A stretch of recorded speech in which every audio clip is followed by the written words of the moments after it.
Hi, everyone, and welcome to episode 19, 18, 19 of It's Cool with Jasmine Cool. Um, thoughts were going through my brain like right before I hit record, and then they kind of disappeared. Let's see. Last night at like 11, I got the sudden urge to, um, edit the song Stray Italian Greyhound by Vienna Tang so that the only words are, "What do I do?" It's incredibly chaotic and kind of wonderful. I'll see if I can, like, put it, in here somewhere, like at the end or something. Um, 'Cause it's really funny. Uh, the song is 30 seconds long. Sounded like there was people like coming in, but there wasn't. Um, yeah. Um, I had another like counseling therapy appointment yesterday. It's really funny therapy. It's like, here, come into my office, cry for an hour, but only an hour because once we get to exactly an hour, bye bye. Out the door now. See you later. Yeah. Um, oh, there's a bag under there. And my pillow! My pillow fell. Um, uh, but the counselor kept like asked me like what I thought I wanted to get out of like counseling, what I thought would be beneficial, and I'm like, you know, I don't know. I really don't. Um, yeah. You know, although I think I came up with an answer, and I think it's that I just need a place to talk about my emotions and stuff I don't tell other people, like ever, like even here, like stuff I don't talk about that like I never talk about anywhere ever. And to just cry, because I don't ever cry ever either. So yeah, I think that's kind of what I want. And a place kind of where almost like validation of the things I've been through and like my experiences with anxiety, because one of the problems I had for the longest time was like thinking like I can't possibly have anxiety. I am able to do all these things that people with anxiety can't do, or I haven't been through as much trauma as other people, so there's like, why should I have anything to complain about? Or like, my anxiety isn't as bad as other people, so I don't have a right to complain, or I don't have a right to feel anxious because my anxiety isn't as bad as other people's. Like, I don't need to consider medication because this isn't like affecting my life as much as other people, as much as it like affects other people, as much as it affects my brother, as much as it affects my friends. Like, that's a problem I've had.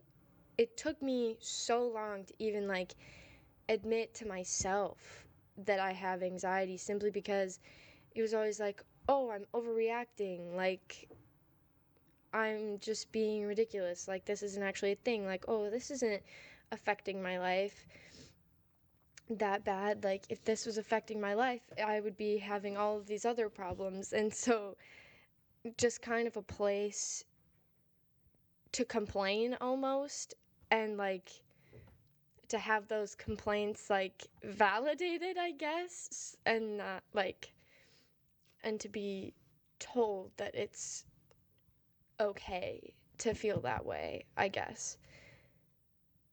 Cuz like I can like tell that to other people, but it's hard to like reconcile that within myself, I guess. you know? Because, yeah, it didn't help that, like, for the longest time, because my mother is not, like, for the longest time, she wasn't, like, she was one of those people who kind of thought that anxiety wasn't really a thing, probably because, well, um, so I think she has, like, anxiety or something, because something she said to me one time was, everybody gets nervous. Like, that's, like, that's normal. I think maybe it is for her, but I don't think it's, like, normal for everybody. And it was more than just, like, being nervous, I guess. Um, yeah. But, um,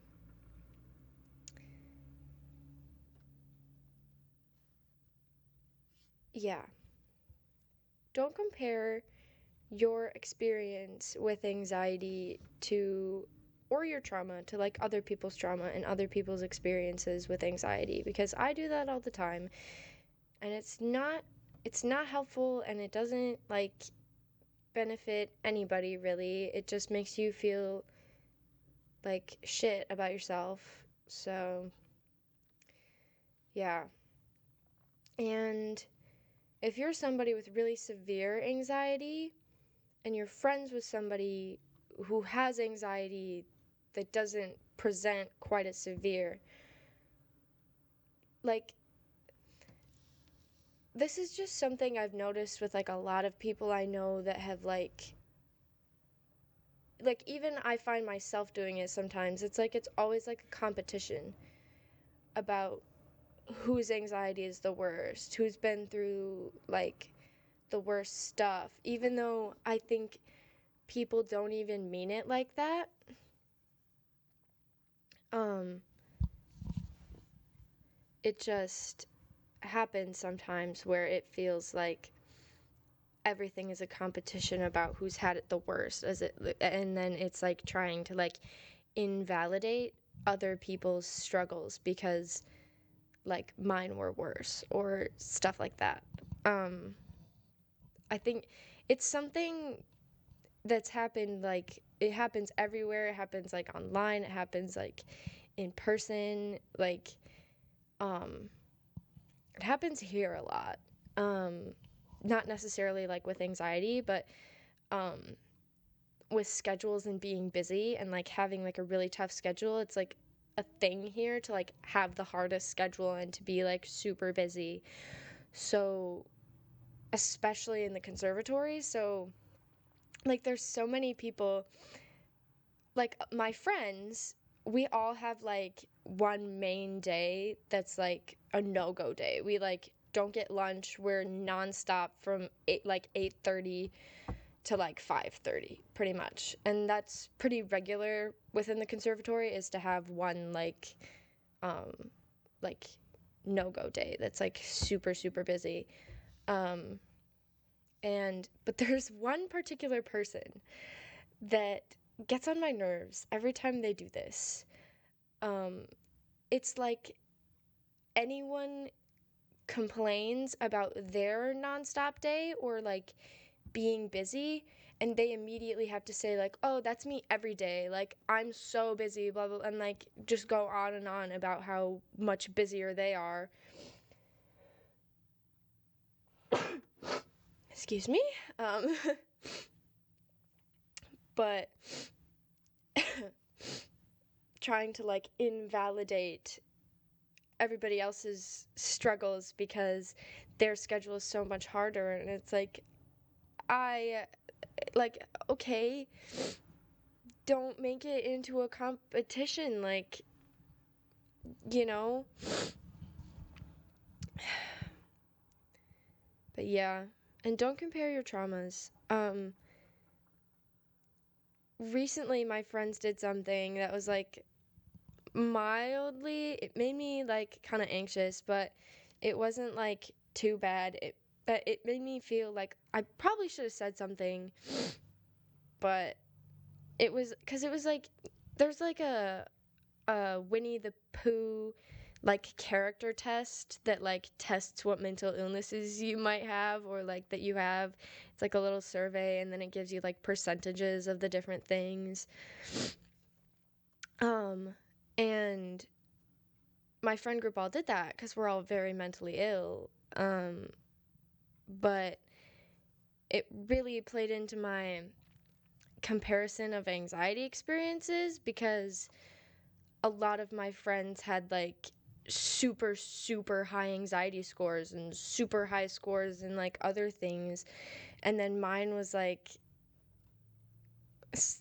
kind of significantly lower than most of them in everything. So then I like kind of invalidates my feelings about my anxiety, and I know they did not mean it like that, and like to them it was like fun and funny, but like stuff like that for me is kind of like it's it's difficult for me to like because it's fun and like I want to see like it was fun and funny to see, especially because this one has like a schizophrenia section that is basically just anxiety, or any of the obsessive parts of OCD are schizophrenia.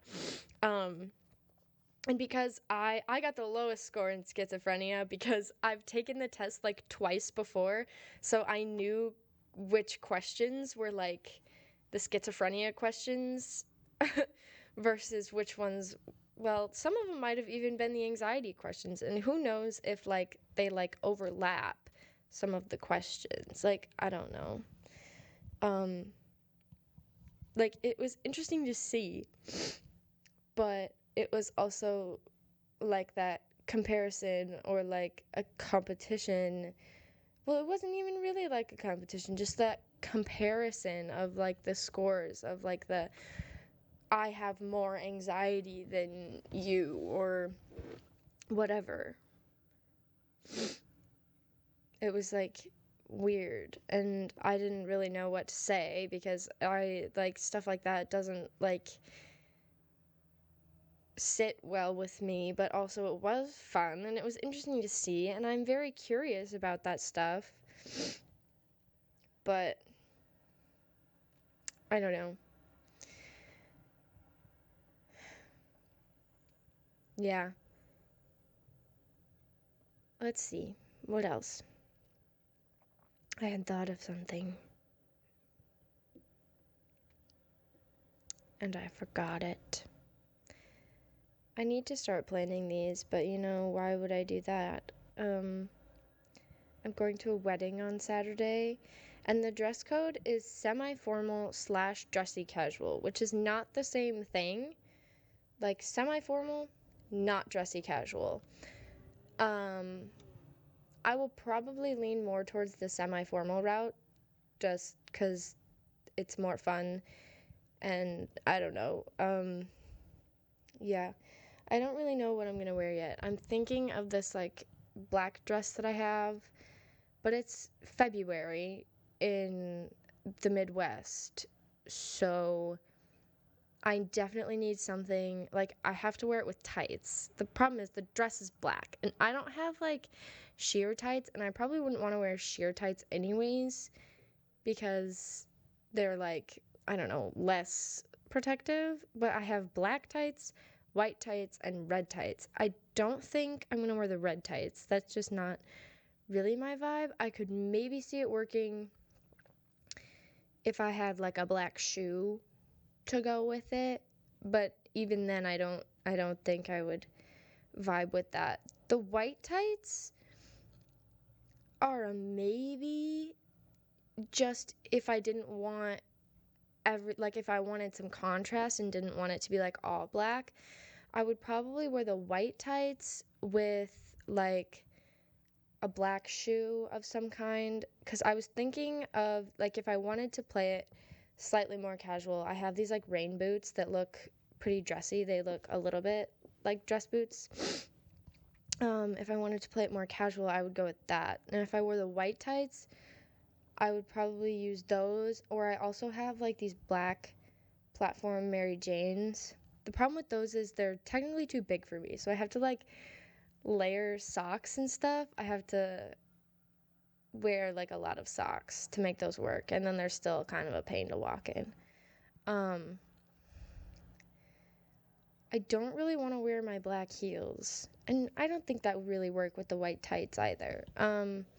My other shoe option is these, like, I don't have them here with me, but they're like purple heels that would be really cool. I think the purple heels would be cool if I wore the black tights with the black dress and have the purple heels. I also have like red and black heels at my house, which would be cool as well with the black tights. Probably not with the white tights because it would be kind of awkward. My main options are, because my thing is like the black dress, because it's like, I don't know, that's just kind of what I'm thinking right now. So the black dress with black tights and purple shoes, black dress, white tights, purple shoes, black dress, white tights, black shoes, like black boots, or I didn't really talk about this option. Oh, black dress, black tights, red and black shoes, or black dress, black tights, and the black boots. And I would just like wear like a contrasting sock. Like I have these piano socks that are white and black, so I would wear those like over the tights, or just like a different like a gray sock or something over the tights, so it wasn't like black black black. I'm a little hesitant with the black black black because I don't want it to look like a funeral. Like, I know it doesn't, and I know it's like okay to wear black to a wedding because it's just like dressy. Like I actually had my roommate look it up last night because I asked her, I was like, can you wear black to a wedding? Because I wanted to wear this black dress that I have.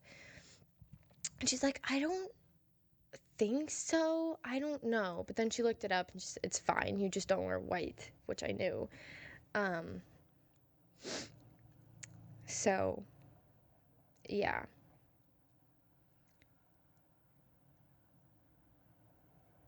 The red tights could be cool, but I'm just, like, if I went black dress, red tights, black, like, boots, that would be cool.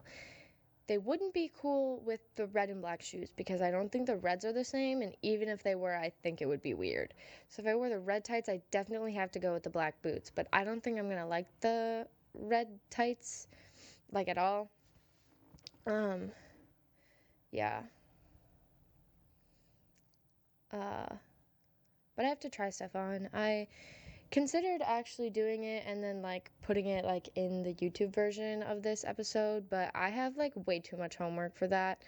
So that's gonna be a no, because I have to do theory and I have to like write a paper. Well, I have like word vomit of a paper, but I have to like actually write it and make it coherent and not word vomit. Word vomit that is mostly evidence from the text and not any actual statements. So I have to delete and condense a lot of my word vomit and then actually say things, because you can say nothing in a lot of words. Because right now I have like 1,300 words of nothing. So, yeah. And I need to make it like 1,300 words of something. So, the paper is on Angels in America, Millennium Approaches, which is a play by Tony Kushner, written in like 1987, I think. Like, it's about the AIDS epidemic in the 80s. The play itself takes place in like 1985. It's very cool. There's a National Theater recording of it where Andrew Garfield plays one of the main characters. It's pretty great. There's actually a second part called Perestroika that I have the book for, like, it's in the book, but I haven't read it because it's like a sequel that came out like the next year or something. And my professor doesn't, like the class that I'm reading it for, my professor doesn't really like it. And Tony Kushner also says in the introduction that, like, it's a play that was never really settled with itself. Basically, he also thinks it's not great, not as good. My roommate, though, had to read it. Like, she was required to. And just what she's told me about it sounds absolutely nuts. And the first one is kind of nuts. Like, there's hallucinations, a shared dream between a Valium addict and a just a man with AIDS. Yeah, but this is, I have it marked, well, this is like the first time ever I've like actually marked a book like this myself in a way that like makes sense to me. And I actually did it on like my third-ish read through for my paper. Like the tabs have significance to my paper. Because my paper is about, like, one of the prompts was talking about the theme of like progress and journeys in here, and how that relates to like political, like the typical images of like political like ideations, like how like democratic liberals are seen as like progressive and for change and growth and stuff, and Republicans are like staying the same, holding on to the past, stuff like that. And the prompt was kind of like, does this work kind of challenge that? And I think it does in some ways, almost like on purpose. One of the characters who is like fairly openly gay, but not like super open. He like has a boyfriend and whatever. His boyfriend gets AIDS. And then he's an asshole. He's an asshole the whole time. But he's like liberal.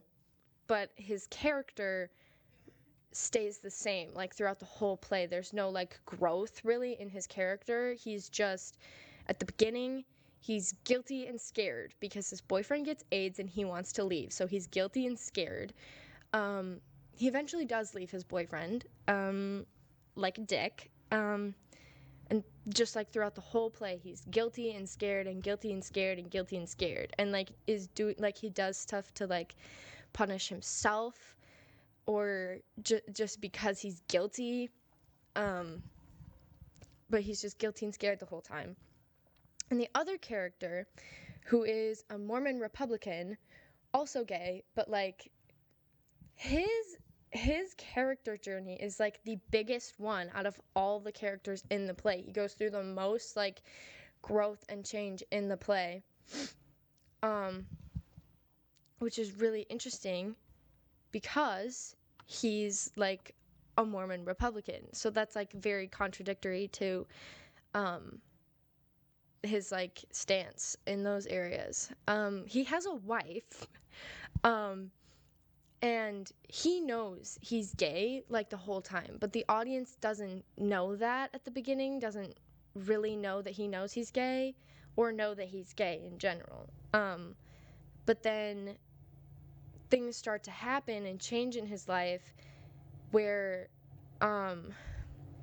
he kind of starts to like let those walls down, and then he like, the first time he actually admits it is in like act 3 or the end of act 2. No,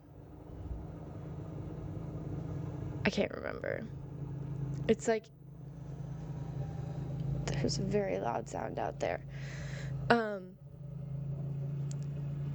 don't understand why those vehicles have to be so loud. I don't get it. But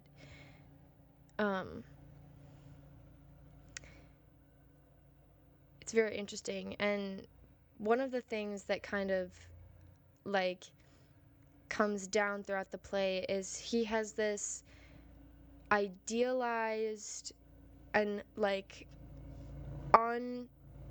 unchallenged faith in the integrity of the Republican Party and ideals, and like the Reaganite like views on like politics and of the world at the very beginning. That's what he has, because he works very closely with Roy Cohn, who's a real person.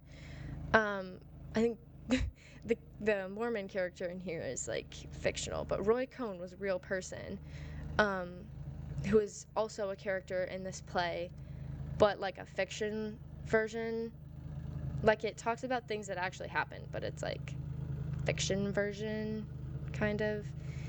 Like, everything that happens in here is fiction, but it mentions like the Ethel Rosenberg trials. Ethel Rosenberg actually shows up. Her ghost actually shows up. And just like it talks about him being gay and like having AIDS and stuff like that. But he works very closely with him, and throughout the book, Roy, like unintentionally almost, starts like breaking down this idealized version that he has of the Republican Party, because Roy asks him to move to Washington, but he doesn't want to leave his wife behind, and his wife is the Valium addict who doesn't want to go, and Roy's like, just divorce your wife. And like, Joe doesn't understand that. That's the Mormon. He doesn't understand that because it like doesn't match with his like Mormon taught ideals about marriage and responsibility. So he doesn't understand that. And then Roy asks him to like be crooked in Washington, because he offers him a job to Washington, and he says, I want you to be my guy, and I want you to rig all of these trials so that they can't disbar me. And Joe, like, that doesn't make any sense to Joe, why he would ask him to do that. And he's like baffled, and like he feels like hurt that he would suggest that. And then at the very end, Roy tells him that he was responsible for getting Ethel Rosenberg executed, even though he knew she was innocent. And that's like kind of the final straw of Joe's kind of faith in the Republican Party, I guess, because he's realizing that like this man that he had like idolized and revered is actually like a terrible person. And so that's like just one of the aspects that goes downhill throughout the thing, and it's all kind of connected to his sexuality and his journey of kind of accepting that, even though he doesn't really accept it because it contradicts with his Mormon beliefs and everything that he was taught and everything that he believed before, and he thinks it's like wrong.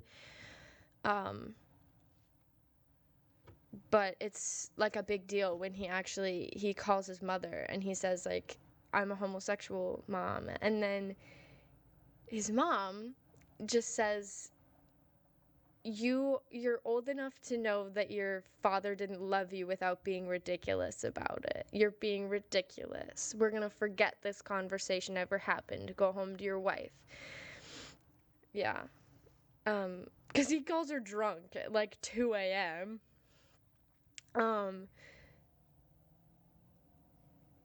Yeah, and then she says, drinking is a sin, it's a sin, and she starts yelling about, like, drinking, but we all know she's not actually talking about drinking.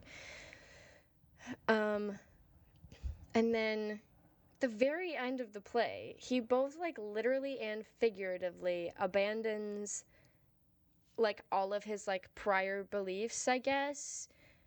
It's kind of, like, left up in the open. Play ends on a cliffhanger, but, Harper, his wife, walks out on him after an argument, and she's like wandering New York, high as fuck. Whatever. He's supposed to pick up his mother from the airport. He just fully doesn't.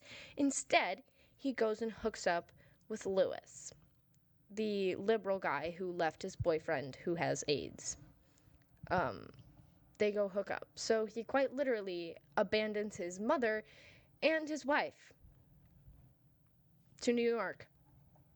But then he figuratively abandons, like, his religious and familial and kind of, like, taught ideals that he had.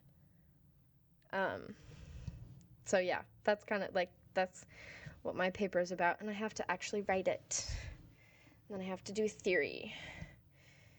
Because I can't, well, the theory assignment is due tomorrow. So is the paper. And I can't let myself get behind on anything because I won't be there Friday. So, and then I have to read a chapter of a very short introduction to the periodic table. She's a cute little book. She's a cutie. I mildly impulsively, but also not really impulsively, bought like a fancy copy of Pride and Prejudice off of Amazon because the copy I have is like technically like my mom's. It's like my mom's copy that is like mine now, but my sister wants to read it, so she wanted me to bring it back home. So then I was like, fine. So I bought myself a pretty copy that I'm gonna annotate. It's like pink, which is so fun. And I have these sticky notes. So I'm going to actually do like the tab things. It's going to be fun. I'm very excited. Yeah. I think it's kind of going to match the pretty copy of The Picture of Dorian Gray that I have, that I've never read. I have a very pretty copy of The Picture of Dorian Gray that I just have not read, which is kind of sad. But I think it's going to match that. Kind of. The Picture of Dorian Gray is purple. But yeah. I'm excited for that. But the problem is it's going to be a distraction from all of the work I need to get done. Week 5 is a motherfucking pain in the ass. I did so much homework on Sunday, and it still feels like I have so much more to do.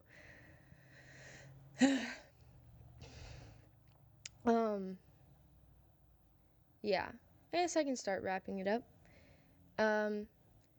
My favorite song this week is probably,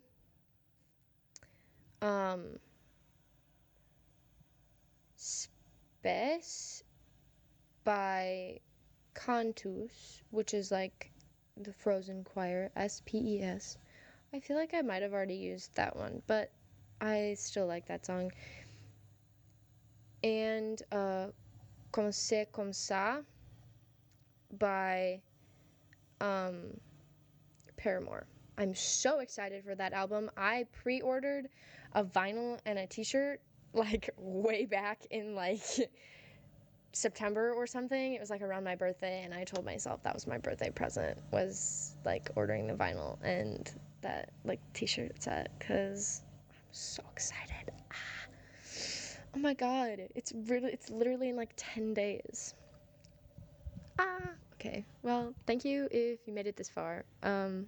So yeah, woo, see you next time. So what do I do with this? So what do I do with this? What do I do?